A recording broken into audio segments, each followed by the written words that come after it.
ये है कि चूँकि ओवरसीज़ पाकिस्तान जब यहाँ से चले जाते हैं तो उनकी मोहब्बत का लेवल पाकिस्तान के साथ डिफरेंट होता है। वो पैसा भी भिजवाते हैं, अपने रिलेटिव्स को भिजवाते हैं। तो सबसे ज़्यादा इशू जो अभी तक सामने आया वो ये है कि वो जनरल पावर ऑफ अटॉर्नी भी अपने किसी रिलेटिव को दे देते हैं। जनरल पावर ऑफ अटॉर्नी में ये लिखा होता है, ये चाहे तो अपनी जायदाद फ़रोख्त कर सकते हैं। 90% रिलेटिव होते हैं क्योंकि वो और तो कर नहीं सकता होता, और रिलेटिव्स के साथ आपका मामला होता है, उन्हीं के साथ आना जाना होता है।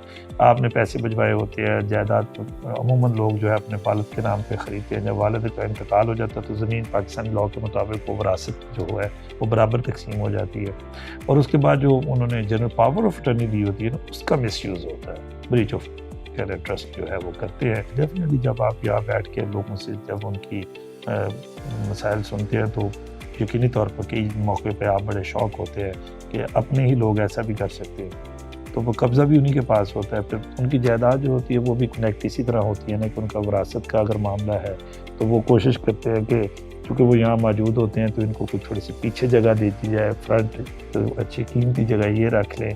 तो बहुत सी हमारे पास कंप्लेंट आती हैं, फिर हम एड्रेस करते हैं कि जो तहसीलदार और ADCR होते हैं, अपीलेट अथॉरिटी, वो इनको बराबरी की सतह पे सारी चीज़ें दे ताकि